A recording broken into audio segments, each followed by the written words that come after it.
साहित्य सभा चैनल पर मैं डॉक्टर रेखा सैनी आप सभी का स्वागत करती हूँ। हम पढ़ रहे थे रीतिकालीन कवि देव के पद। इसी पूर्व वीडियो में भी हम कुछ पद पढ़ चुके हैं। आइए अब आगे शुरू करते हैं। जबते कुंवर कान्ह रावरी कला निधान, कान परिवा के कहूँ सुजस कहानी सी, तबते ही देव देखी देवता सी हंसती सी, रीझती सी खींचती सी रूठत रिसानी सी, छोही सी छली सी छीन लीनी सी छकी सी छीन, जकी सी चकी सी लागी थकी थहरानी सी, बींधी सी बंधी सी बिख बूढ़ी सी विमोहित सी, बैठी बाल बकती बिलोकती बिकानी सी। देखिए यहाँ पर जो कवि ने वर्णन किया है,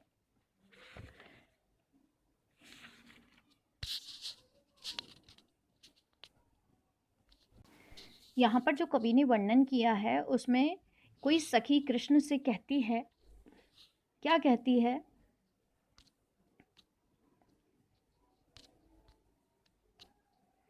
कि जबते कुंवर कान्ह रावरी कला निधान, कि हे कला के भंडार श्री कृष्ण आप, रावरी मतलब आप, कौन परिवा के कहूँ सुजस कहानी सी, कि जब से आपके सुयश के बारे में राधा ने सुना है तब से ही वह कभी देवता सी, तो कभी तो वो कैसी होती है, जब से उसने आपके यश को सुना है तब से ही देव देखी देवता सी हंसती सी, तो वो क्या करती है, कभी तो वो देवता के समान हंसती हुई सी, कभी रीझती हुई सी, कभी खींचती सी यानी नाराज सी, कभी रूठती सी और कभी क्रोध करती, रिस मतलब क्रोध करती सी वो प्रतीत होती है, छोही सी छली सी, और कभी वह विचलित शुद्ध छली हुई सी, लुटी हुई सी छीनी हुई सी, हारी सी छकी सी छीनी सी, और कभी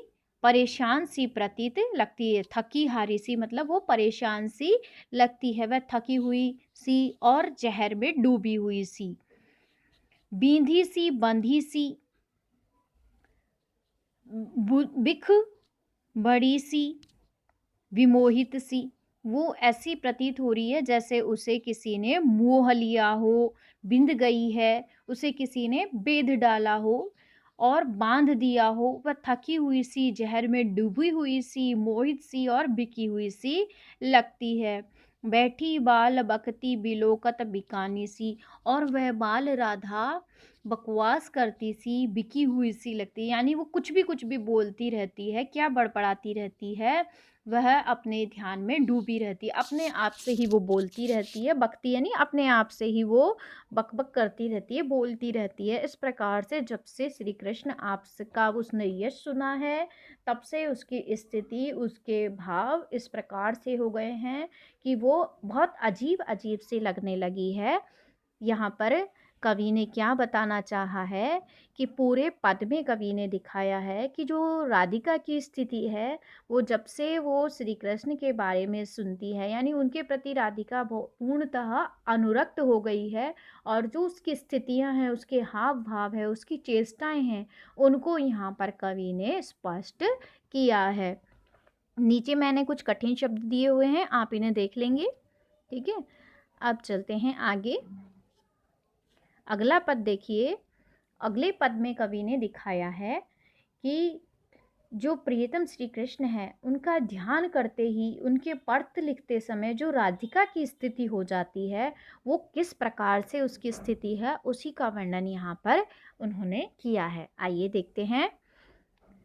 राधिका कान को ध्यान धरे, तब कान है वे राधिका के गुण गावे, क्यों आंसुआ बरसे बरसाने को, पाती लिखे लिखी राधिको ध्यावे, राधे है वे जावत है छीन में वह, प्रेम की पाती ले छाती लगावे, आपू में आपुन ही उलझे, सुलझे बिरुझे समुझे समुझावे। देखिए यहाँ पर भी उन्होंने वही बात कही है कि राधिका क्या हो रही है, राधा प्रवासी जो प्रियतम है श्री कृष्ण, उनका ध्यान करती है और उनकी तल्लीनता में सब कुछ भूल जाती है। राधिका कान्हा को ध्यान धरे, यानी राधिका कान्हा का ध्यान करती है और कान्हा राधिका के गुण गाती है।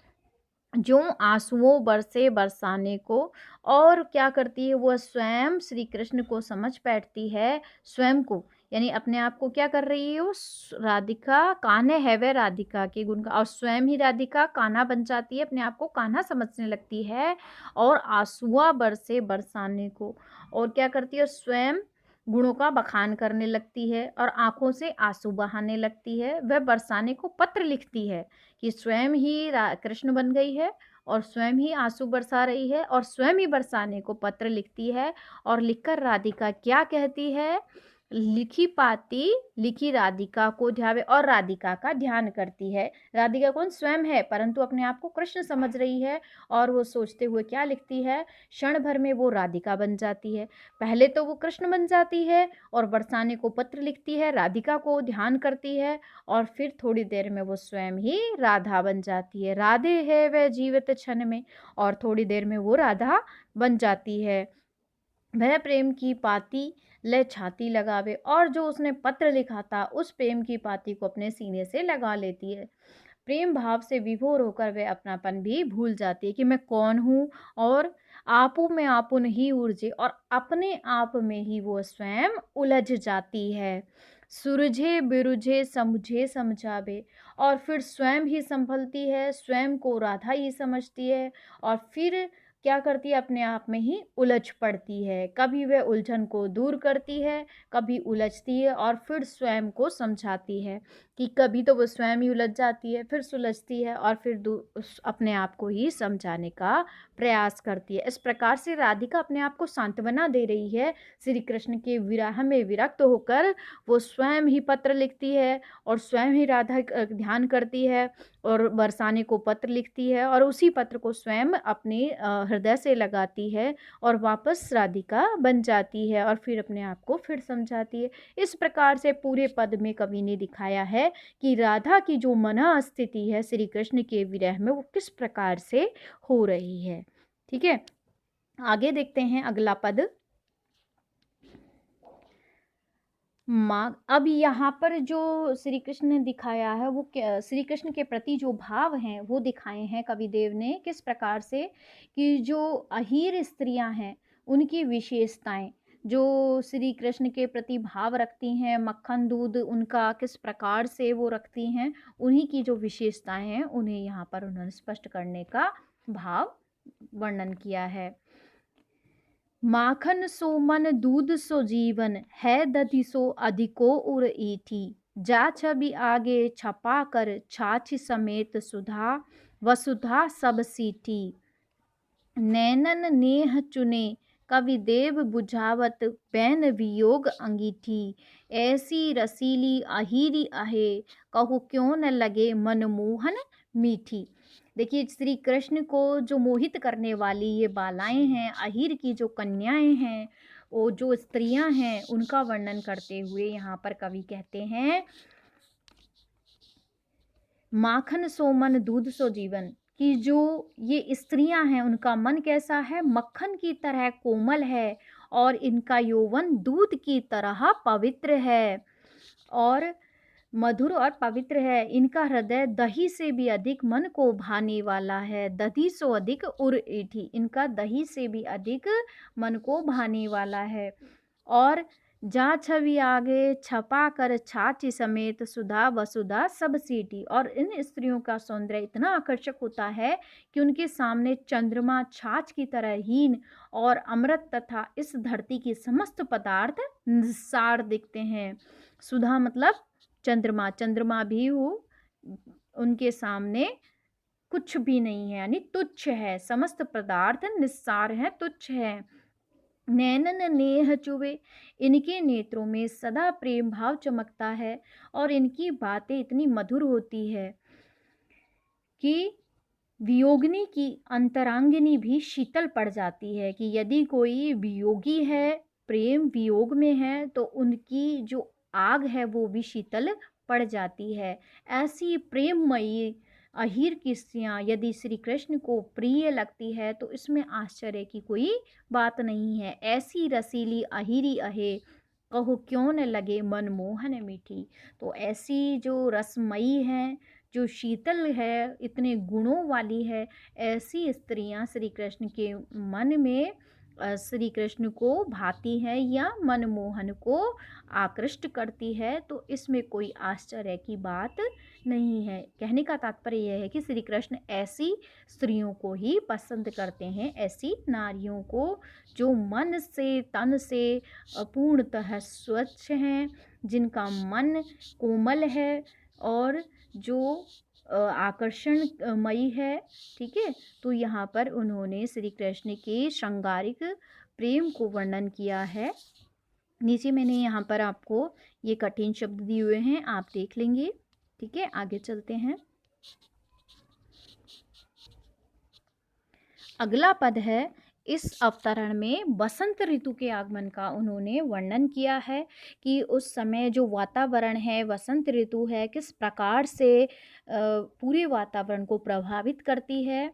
और क्या कहते हैं कविदेव, देखिए, को बची हैं यह बैरी बसंत पे, कि ये जो को बची है यह बैरी बसंत पे, आवत जोबन आग लगावत, बोरत ही करी डारत बोरी, भरे विष बैरी रसाल कहावत, होत करे जन की किरचे कवि, देव जुको किल बैन सुनावत, वीर की सो बल वीर बिना, उड़ जाएंगे प्राण अबीर उड़ावत। देखिए, यहाँ पर भी कवि ने बसंत ऋतु के जो मादक वातावरण है उसका उन्होंने वर्णन किया है, जो मनमोहने वाला वातावरण है उसका उन्होंने वर्णन किया है। कविदेव कहते हैं कि वसंत ऋतु के आगमन को बची है वेरी बसंत, इस शत्रु के समान बसंत से कोई नहीं बच सकता। जैसे ही ये आती है तो क्या करती है, आग लगाती है। आग लगाने का मतलब है कि यह प्रेम को बढ़ाने वाली है। तो कवि देव कहते हैं कि जब बसंत ऋतु आती है तो मादक वातावरण के प्रभाव से यहाँ पर कोई बच नहीं सकता।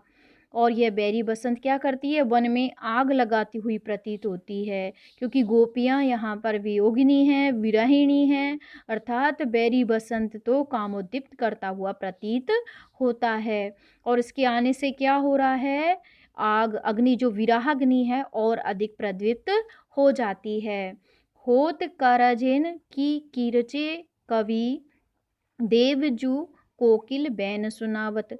और ये बसंत ऋतु के आने पर आम के वृक्षों में जो आम के वृक्ष हैं वो बौर आने लगे हैं, अर्थात आम के वृक्षों पे फूल आने लगे हैं।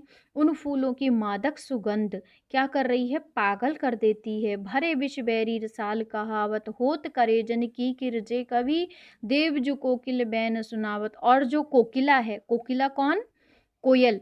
कोयल क्या करती है, मधुर वाणी बोलती है और उससे क्या होता है, विरह के कारण कलेजे के टुकड़े हो जाते हैं। करेजन की किरचे, किरचे मतलब टुकड़े कर देती है। कोकिल जो सुंदर मधुर वाणी बोलती है उससे विरह के कारण और ज़्यादा हृदय व्यथित हो जाता है। कहने का भाव यह है कि विरह वेदना के कारण हृदय टूट जाता है। वीर की सी बलबीर बिना उड़ जाएंगे प्राण अबीर उड़ावत। कहने का भाव यह है कि विरह वेदना के कारण हृदय टूट जाता है और गोपी कहती है कि वीर भाई की सौगंध बिना श्री कृष्ण के ये मेरे प्राण अब उड़ जाएंगे। कि बलबीर की सौ मतलब भाई की सौगंध बिना अब श्री कृष्ण के मेरे प्राण क्या होंगे, उड़ जाएंगे। जिस प्रकार होली के समय अबीर या गुलाल उड़ा करती है, अबीर मतलब गुलाल उड़ा करती है। यहाँ पर वसंत के आगमन के कारण जो विरह वेदना है वो अत्यधिक बढ़ गई है, उसी का कवि ने चित्रण किया है कि जैसे ही वसंत ऋतु आती है तो उससे कोई भी, वसंत इस समय उनको वैरी शत्रु के समान प्रतीत हो रही है गोपियों को, कि जैसे ही वो आती है उससे कोई बच नहीं पाता और उसकी कारण विरहाग्नि और क्या होती है, बढ़ जाती है। बोरत ही करी डारत बोरी, और जैसे ही आम के पेड़ों पर पुष्प लगते हैं, बोरा जाते हैं और वो भी क्या रसीले होने पर कैसे लगते हैं, भले ही वे सौंदर्य को बढ़ा रहे हैं परंतु कामोद्दीप्त कर रहे हैं, इस कारण से विराग्नि और ज़्यादा बढ़ रही है। और करेजे को किरचे कवि, और जो कोकिल है, कोयल अपने मधुर गीत गाकर क्या कर रही है, और हृदय के और अधिक टुकड़े कर रही है, विराग्नि को और ज़्यादा बढ़ा रही है। और आपको गोपियाँ क्या कहती हैं कि भई की कसम बलबीर की सौगंध, अब यदि श्री कृष्ण नहीं आए तो क्या होगा, मेरे ये प्राण उसी प्रकार उड़ जाएँगे जिस प्रकार से होली के समय अबीर उड़ता है यानी गुलाल उड़ती है। ठीक है? तो आज के लिए इतना ही। अगर कुछ समझ में नहीं आया हो तो आप मुझसे पूछ सकते हैं। धन्यवाद।